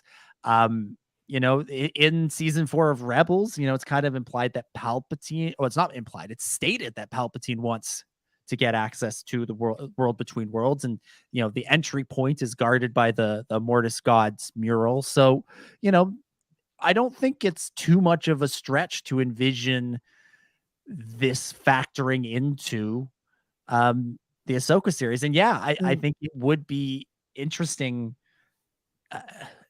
Look, not to make everything about the Rise of Skywalker, but one of my criticisms of that movie is that it just feels like Palpatine's just like, let's take over the galaxy with 10,000 ships, rather than he doesn't have any bigger, more spiritual goals. He kind of talks about doing some kind of essence transfer into Rey and that sort of stuff. But really, it's a let's just send all the Star Destroyers to the galaxy and subjugate them. And there's not really anything more to it. And I feel like Thrawn is such an interesting character that, just a straight up military occupation of the galaxy isn't interesting to him. I think he wants something bigger. He's after something more. And that may align with what Palpatine wants. They are working on Project Necromancer. We heard that in season 3 of Mandalorian. So a magical MacGuffin, be it something related to Mortis, be it something related to the world between worlds, be it something we haven't heard of yet. I like this idea. I think it's very possible, given the fact that it's Dave Filoni writing this. And Dave got a lot of this stuff from George. Again, part of the reason I brought up Crystal Skull earlier is because, it to me, that was confirmation that the world between worlds was a George idea, that, Dave evolved into what we saw in Rebels, and what honestly we'll likely see in Ahsoka. I'm guessing, I don't know, but, so I like this idea a lot. I like this idea a lot. Yeah, I speculated a few weeks ago. I don't know if anybody actually was picking up what I was putting down, but I like the idea that because they have the Inquisitor showed up in those Empire images, and they were like hinting around like, oh, what's the Inquisitors and the Inquisitor, and they're supposed to be here, what's going on? And then you have Balin Skull, and you have Shinhati, and you have these, these Sith looking characters. What's going on? There's kind of weird stuff happening, and I speculated that, like, what if Thrawn has either got access to the world between worlds or has some kind of MacGuffin, for lack of a better term, that kind of gives him access to the world between worlds, and he's kind of messing with it, and like there's things are happening. Maybe he, for lack of a better term, he pulled the Inquisitor out of time and pulled them forward, and now they're running around, and Ahsoka's mission is to fix what's been broken in the galaxy because the world between worlds is being abused by Thrawn. Probably nothing of the sort, not that simple, but a MacGuffin would be interesting. It will be interesting how they add on to the mythology of the world between worlds or Mortis or any of that stuff is, and how it relates to each other. We know it's Force related. Mortis is obviously the Force. World between worlds is kind of this weird other thing. How do they interface with each other, and how do you get back into world between worlds? Because there was that gate on Lothal that was destroyed. Can you get into other places in the galaxy? A lot of questions. I mean, maybe that's part of the plot is, Thrawn trying to get into the world between worlds. And maybe that's what Ezra has been doing all this time that he's been gone. The reason he hasn't made an effort to come back is that he's been actively thwarting Thrawn's plans to get in there. And now, perhaps part of the reason Ahsoka feels it's time to go after Thrawn now is that, she has a vision or gets a call from Ezra saying like he's found it, whatever it is that will get him in, and we can't stop him, or we have to stop him. It's going to take more than just one of us working on our own. Yeah, for sure. I mean, this ties in. I have a theory that like that's where Ezra and Thrawn are. Like they're on Mortis. That's where I think they could have, the Purgle could have kind of taken them, and how they kind of survived. They kind of black out and then they wake up. They're on Mortis. So that's I like this. It kind of all ties in together. I think something from what we've discussed here is gonna be the what happens with the answer. All right, thank you, Joel. All right, let's go to one of our comments from the Discord. What have we got? This one comes from Jet Dark. They write, the last couple of weeks, the topic of Mara Jade has been brought up on the SWU. It's been generally agreed that she is out of the picture as Luke's wife. But why? Nowhere in the sequel trilogy did they say that Luke never married. It's not like they didn't completely ignore massive plot points from the time between the OT and the PT. See Han and Leia's breakup. I think they mean the sequel trilogy there. I'd like to see episode 10 have Mara show up to Rey's Academy with Luke's kid. She could say that one night she could say that one night his school was destroyed, so he sent her away to live in exile. It was only after he was gone she discovered she was pregnant. I know that they have said that the Skywalker saga is done, but as long as Palpatine doesn't rise again, the closure of the saga remains intact since he was the antagonist for the entire 9 films. What do you all think of this possibility? Also, side note, thanks to Dom for turning my wife and I onto Kim's Convenience. I was lucky enough to meet Paul's son, Young Lee, last weekend, and he was an amazing guy. Yeah, Paul is incredible. If you have the opportunity to meet awesome. Carson Teva, he never disappoints. He truly, Paul is amazing. I can't say enough good things about that guy. But Mara Jade in the Rey movie, what do we think? How do we feel? Who wants to take this? Who wants to take this? Yeah, yeah, Ben, I don't know. You say something. I'm not necessarily opposed to it. Like, that's an interesting idea, but also, just like the whole thing with like, oh, Luke has a secret kid now. I know it's a family soap opera, crazy things that have happened, but also kind of want to leave that. I think throwing another Skywalker into the mix would overcomplicate things. I want to keep focus on Rey and whoever is going to be leading those films. My stance on Mara Jade has always been like, yes, they can fit her into canon, but should they? I think ultimately she's a character that I like her character, how it's presented in the Thrawn trilogy. I like her being this character who shows up and she hates Luke. She absolutely despises him. She wants to kill him. And that whole progression going from, oh, I'm going to kill this guy, I was the Emperor's hand, to I might actually love this guy, I want to have kids with him, and now I want to, and then her whole progression, it gets weird as the novels go on. It gets a little weird, but the ultimate thing there, the core of that story and the core of her character, I think is really interesting. And I think when you start trying to wedge her into canon, it feels like putting a square peg into a round hole. Is like, does it really work? Is it really even worth it? And that's why I always go back to, like, yeah, if you're gonna do more, just do more Mara Jade in the Legends timeline. Like, just do more stories with her, even though I think she's dead. Anyway, but it's but like, do more of that as opposed to trying to figure, because I feel like it would be a completely different character. And like, is that really Mara Jade? A redhead with a kid shows up on Rey's doorstep and says she this is Luke Skywalker's kid. Is that really Mara Jade, or this is kind of this overly complicated fan service moment for people that said, I read that book, I remember her. Yeah, I'm sort of torn on the idea of, a character showing up in the Rey movie being like, I have this connection to Luke Skywalker, because on the one hand, I think it's kind of corny and cheesy, but on the other hand, like, I like the idea that there are things we don't know about Luke, and I like the idea of Luke potentially being a bit of a mystery in subsequent stories that needs to be unraveled more. I think that could be fun. I remember when there were rumors about Daisy Ridley's character being a Kenobi. I kind of liked that idea that, Obi-Wan had this whole other life that we never knew about, and that needed to be explored in the sequel trilogy in ways. Like, I think there's ways that it could be done that could be really interesting and really fun. Whether or not it should be Mara Jade specifically, I don't know, because like Ben, you alluded to this, the character is killed off in one of the later novels, and it happened in a really sort of unsatisfying way. The term fridging gets thrown around a lot, and that definitely happened to Mara Jade, where she was sort of killed off for the sake of advancing another character's arc in a way that wasn't really satisfying to her story. So I'd like, if they're going to bring her back, I'd like them to do something different with her in that way. Start from the same place, because I think she started from a very strong place in the Thrawn trilogy, but end somewhere different. And the problem with anything set between Return of the Jedi and The Force Awakens is we know that a lot of these things are going to end in tragedy. Especially if a character is connected to one of the main characters, especially if they're connected to Luke, Han, or Leia, or Lando.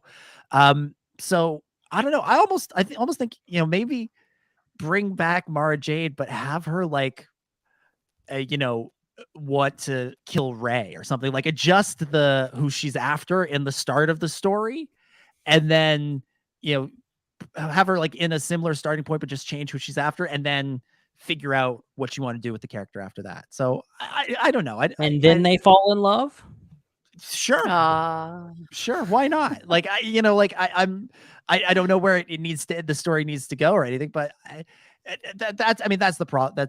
This is why we keep saying, why it's been said on the show that, she's probably not going to be Luke's wife, just because, I do think that would have come up in the sequel trilogy. I did think that would have come up a little bit more if Luke had faced some sort of tragedy like that. So, I don't know. I'd like to see this character come back in some way or another, but I don't know if she can, at least in the way she was written before. It doesn't feel right. I don't think there's any part of the current storytelling that it would feel right in, if that makes sense. Yeah. But thank you very much, Jet Dark. Sorry we don't agree with you on this one, but I'm glad you got to meet Paul, and I'm glad he didn't disappoint, because, like I said, he never does. Next up, we got another super chat from Joel. Joel says, thoughts on the idea that outside of Andor, all of the Disney Plus shows would have been stronger as films. I feel that way about Kenobi, Boba, Mando season 3, and Mando season 3 myself. Even I like one of these three. I'm not sure what the second half of that is supposed to mean, Joel.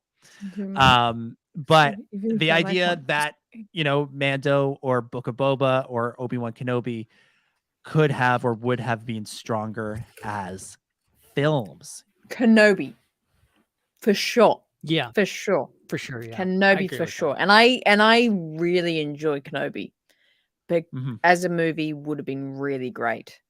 I don't know. I think I don't know if Kenobi would have worked as well as a movie. It would have been compressing a lot of stuff. But there wasn't feel like, like- if I you feel think like of there's the some- time, it's I not think that much I time. think there's some stuff in Obi-Wan that's like they're stretching it out. I think it would have been more concise and would have landed better things. And I love Obi-Wan. Like in retrospect, I love that show. I like my qualms with it are pretty small in retrospect, but I think I don't know. There's definitely stuff they added to make it into a TV series, and I would have loved to have seen what they could have done just with 2.5 hours instead of 8 hours or whatever else they ended up with. Is there a fan edit of Obi-Wan Kenobi that's just 2 hours? There's and always 20 a minutes? fan edit. What's Always. it called? Like the Kai Patterson cut. Okay. That's like the popular thing going around at the moment. I haven't seen it, but apparently it's really good. Okay. But yeah, they cut it down to a 2-hour movie, and yeah, it's interesting. But because there's 3 main points that it would just like this is how the movie would go, is like, obviously the opening is pretty much the same. Mhm. Leia's involved. Kenobi finds out Anakin is Vader. Mhm. Run away and chase element of Vader trying to get Kenobi and Kenobi running away. Then Kenobi stops running away and they have a big duel and they have the big climax on that planet and duel each other. Like that can be those 3 points over a 2.5 hour movie I feel like would hit really well. It all make nice sense and it'll be a good story. I don't know. But would Wade be in it? Would Wade be in it? Would Oh, we lose Wade, not Wade. We can't. You're making some good points here. You're making some good points. Okay, you won me back. I don't know what where would be without Wade. I keep hammering Kenobi as perfection, and so as such, I can't say I think it would be better as a movie. But maybe it could. I don't know. Book of Boba. If the story was different. Yeah, I think if we made James Mangold's Boba Fett movie that he was working on, then sure. But if the story was going to be what it was, regardless of whether it was a movie or a show, I don't think making it a movie makes it any better. I think it's still just as messy, and flawed, but also, I think actually shorter. I actually think making Book of Boba into a movie would actually make it worse, because like the best to me, the best part of Book of Boba is the second episode. Like that's what, like, to me, that's like that episode as its own thing is like one of the best things that they've done.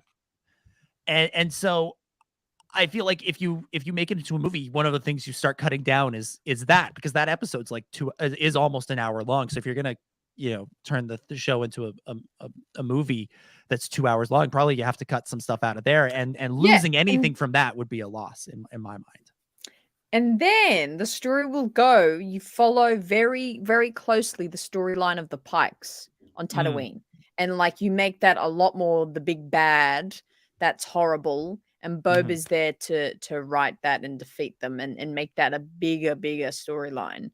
Because I think the storyline of Boba realizing that, being a man of honor and bravery and kindness and compassion, and those 2 things is the best way he can honor his father and kind of grapple with his emotions of losing his father. That's the best way he can heal himself, is connecting with others, which I think were the notes of that episode 2, which I still say that episode is the best live action Star Wars episode. It's up there just in terms of storytelling and just flow. I really think there should have been more focus on that. So if that was a movie, like we're saying, like that's like the first half, and the second half is like him just like killing all the Pikes and going, I'm gonna help everyone. It's like, that's a great movie. That's a beautiful movie. Cool. Yeah. Yeah. Mm. Yeah. Book of Boba just needed to introduce Cad Bane sooner. I think that would have strengthened it. And also maybe save the Din Djarin episodes for season 3. Oh god, I literally Mandalorian. forget about that every time. That's hilarious. Maybe season 3 should have been 10 episodes long and you took those 2. Can you imagine incorporated condensing Book of Boba Fett into a 2.5 hour movie? Like Yeah. the second act is just Boba Fett disappears and it's just about Din and Grogu. That's it. Like half the movie is so not half the good. Boba Fett movie is not about Boba Fett. Well, I was thinking as I was saying, like, okay, if you're going to cut this into a 2-hour movie, you're going to lose a lot of stuff from episode 2. Actually, maybe not, because you're just like 40 minutes is just gone of the Din Djarin adventures from episode 5, which doesn't have Boba in it at all. And then episode 6, you probably lose all the Luke and Ahsoka stuff as well. I like the So idea like of a movie where it's just they keep cutting back to Boba, but he's not doing anything. He's just standing around. He's just Boba. Remind you, this is a Boba Fett movie, by the way. He's there. We're not going to focus on him. He's having a big but dinner. He's there. He's having that big dinner.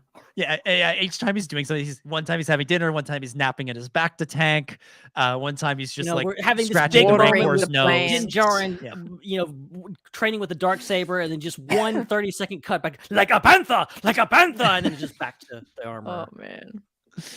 Amazing. Awesome. Well, thank you for the question as always, Joel. Next up, going back to Discord, we've got one from Kajira Creations. She writes, in regards to the Rey Skywalker movie, do y'all think it's about time for a Star Wars movie or that a Star Wars movie should have an original song performed by a pop singer? For example, Rihanna sang the song Lift Me Up for Black Panther Wakanda Forever, a Marvel title owned by Disney. If something like that were to happen, which singer do y'all think would be a good fit to sing an original song for the Rey Skywalker movie? She also included this image of I think this is from Tangled, of the dude with all the swords pointed at him. It says a question like that for the Star Wars fandom most likely would have ended up like this. So what do we think? An original song for the Rey Skywalker movie? Thumbs up, thumbs down, and who should sing it? See, okay, this is weird because I've always, it's always been the general idea of just being like, no, you can't have Earth music in a Star Warsy fantasy thing. Earth music. And you can't, but recently, as I stated previously, I watched Willow. Willow takes a completely different approach. It's clearly a story that is not set on any version of Earth. It's a very Star Warsy thing. But each episode stops with there's one that ends with the Beach Boys. It ends Wow. and you're listening to it. And you're like, this is weird, but also I kind of like it. It's really out of nowhere. It's kind of brought me around to the idea of could they make this work in a Star Wars setting? Could you have, in the same vein of, a lot of original songs, it's not actually in the movie, it's kind of released with the movie and then it plays during the credits.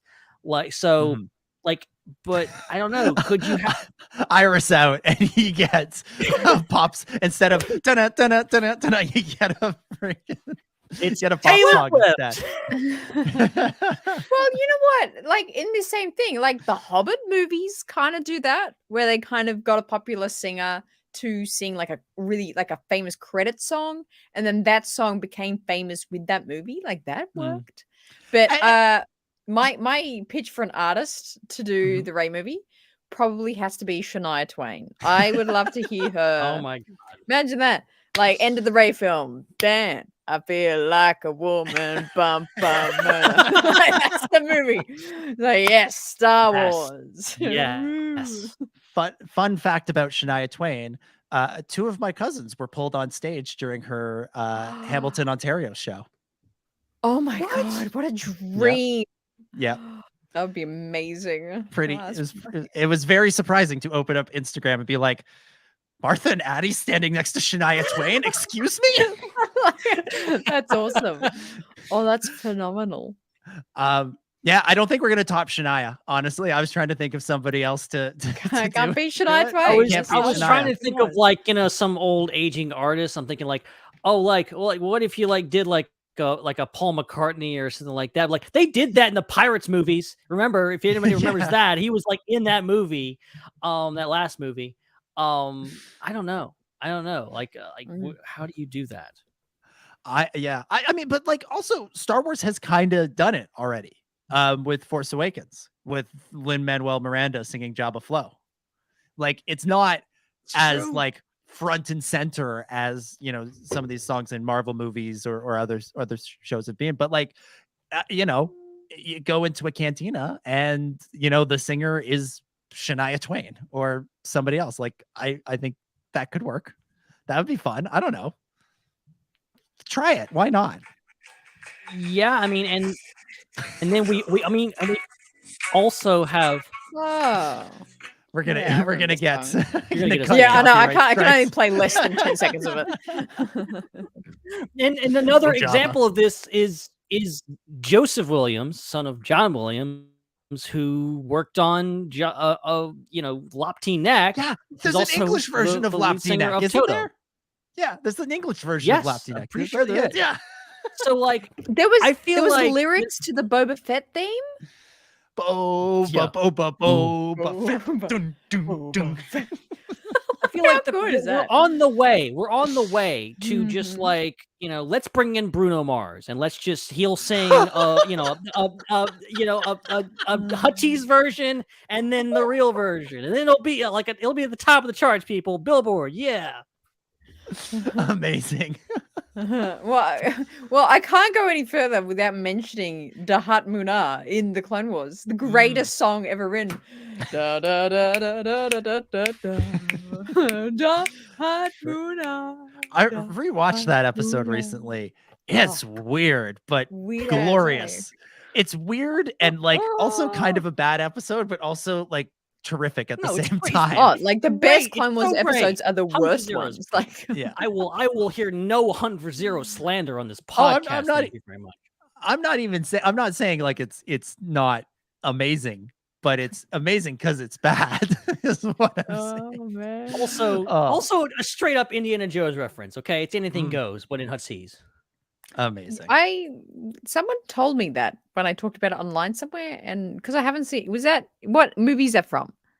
Temple of Doom. It's the opening of Temple. Oh, of Doom. okay, all right, well, you'll that'll be get around funny. to it. I'll watch You'll Temple of watch Temple of Doom. Doom. And be like, I know this song. I've heard this before. And I'm like, that's the Dahat Munah song. Wait. Oh man. I will say in the comments here, Jesse Bennett say, let's give NSYNC a chance to enter the universe. Those guys were supposed to have a cameo in Attack of the Clones. They were supposed to be in there, but it leaked on the internet and all the man babies lost their minds because you couldn't have a boy band We're robbed. in Star Wars. So like from that perspective, I don't know, like let's put like BTS or One Direction in there just to drive people insane again.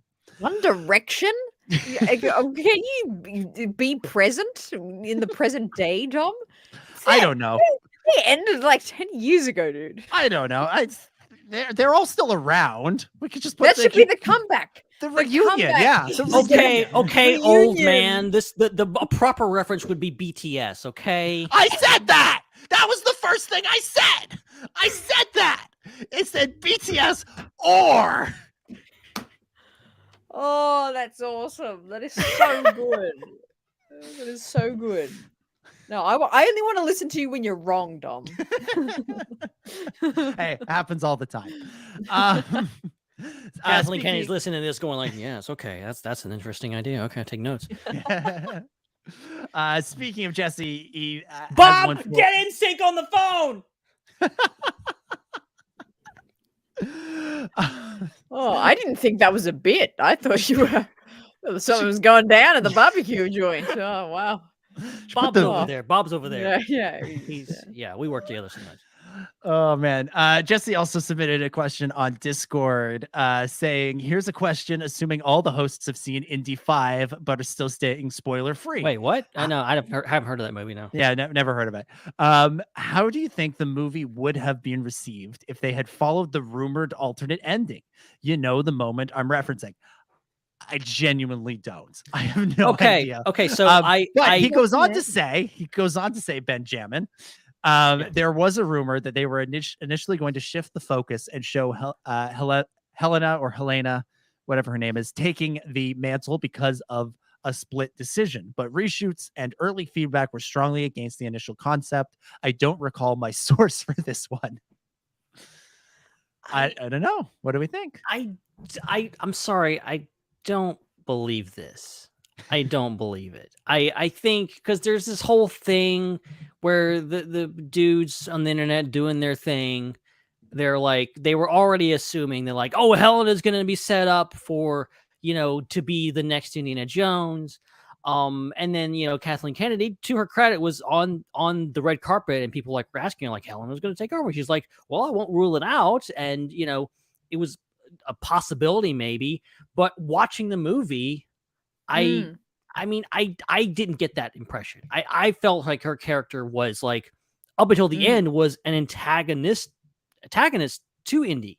Like, so I really didn't. I felt like, in a weird way, she wasn't even worthy of like taking up the mantle, like doing it. She was just another character that was along for the ride, and ultimately had a good character arc, but wasn't someone that was going to take over for Indy. I think they've been pretty adamant about that. They've been straight up, and Harrison's like, "No, you pry it out of my cold dead hands, this fedora."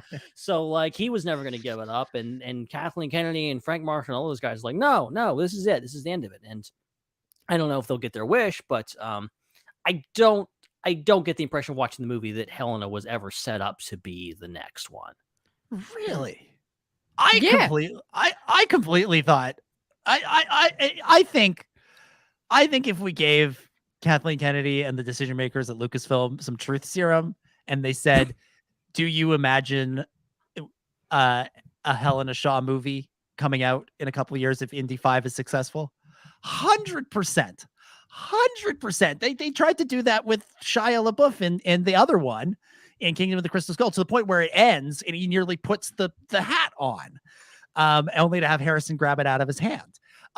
So like I fully think that the intention is to continue the Indy franchise with another character in sort of a spin-off role. I don't think it's some like major, I don't think it was like a secret. I don't think it's like a secret that would be considered. And I think of course people lost their minds, and people use everything that Lucasfilm does as an opportunity to further a culture war, and make some money off the grift. But I don't know. I don't think that's a wrong assumption necessarily, that this character is being set up for more, or could be set up for more. Whether or not they actually get to do that is a whole other question, because what did this movie make enough of the box office? I don't know. I don't care. And also the edict from Disney these days for Lucasfilm seems to be focus on Star Wars. No more Willow, no more Indiana Jones, no more anything else until you get your Star Wars sorted out. So I do think that was on the table at one point. But I don't think. Do you think that after the movie? Do you still think that? Oh, 100%. What?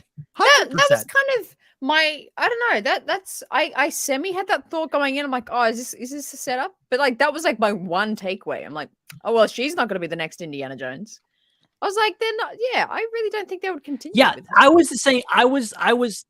That was my take. Like going in, I was expecting that. Going in, I would be like, oh, it's going to be kind of like a Mud situation again, where like, oh, she's there and she's the sidekick, and she even has her own kind of version of Short Round with Teddy that you could kind of see kind of this mirror image of this. But like even that, in 40 it years. was like, yeah.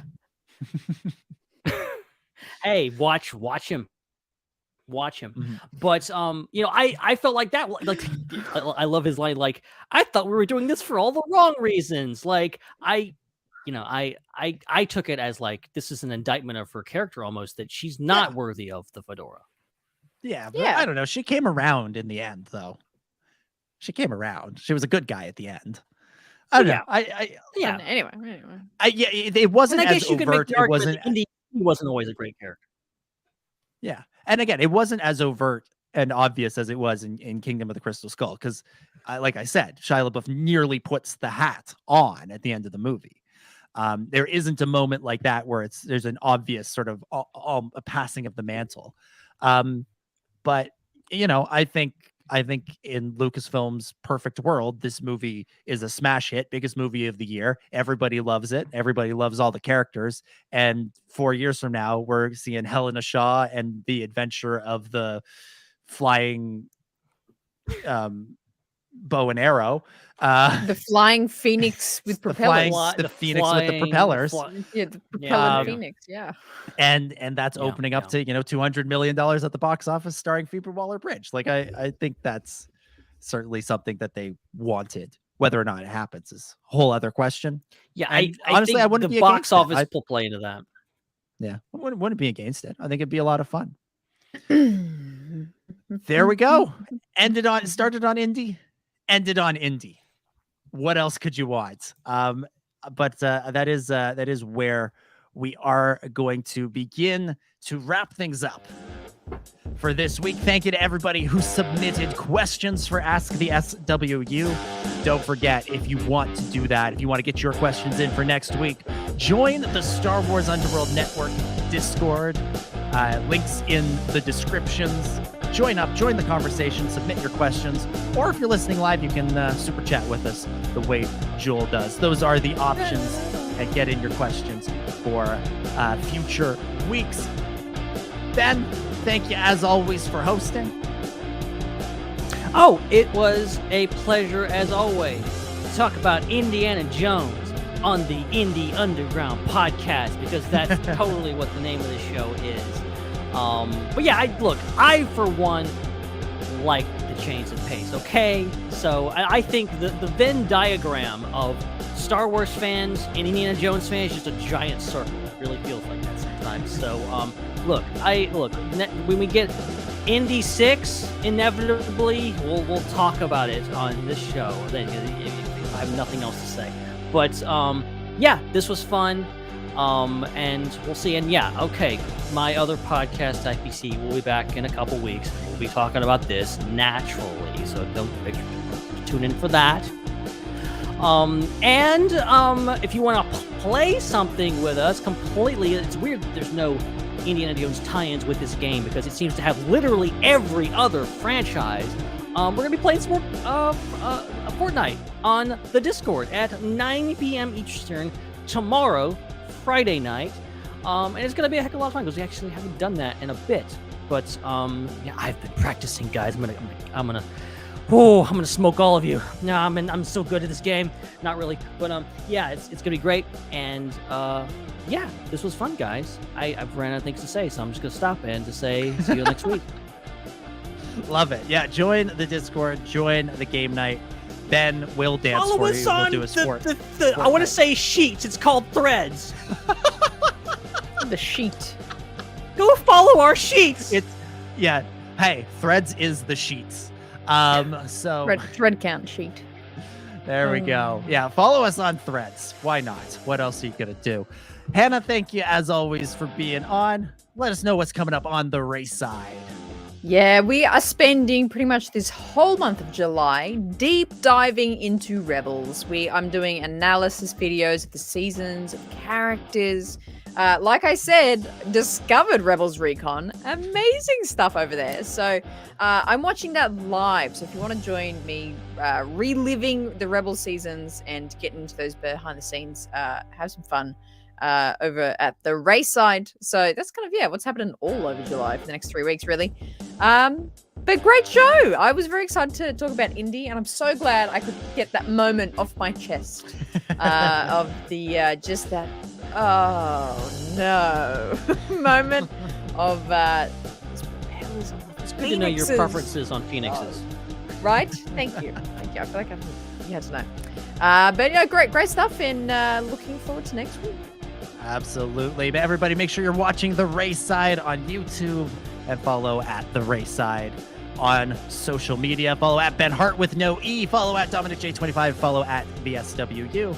And hey, shout out to Chris Seekell, who couldn't be here this week, but he will be back with us next week for more Star Wars discussion. I am officially retracting my complaint with the International Star Wars Podcasting Committee. I had a great time talking Indiana Jones, and I will no longer complain about it as such. As always, again, reminder, subscribe and review on your favorite podcatchers, especially if you aren't able to listen live. But if you want to support the show financially, you can become a channel member on our YouTube channel. And again, subscribe to that YouTube channel and follow us on social media at VSWU. That is it. Thank you, everybody, so much for listening. We will, of course, be back in 7 days' time to talk some more Star Wars, and I think we'll probably wind up previewing San Diego Comic-Con a little bit, because that's just about 2 weeks away now, and who knows what other things will go down between now and then in the galaxy far, far away, or in the world of Indiana Jones, for that matter. So tune in then. But until then, for Ben, for Hannah, for Chris, who isn't here, and for all the other wonderful people at the Star Wars Underworld, my name is Dominic, and may the Force be with you. It's not the years, honey, it's the mileage.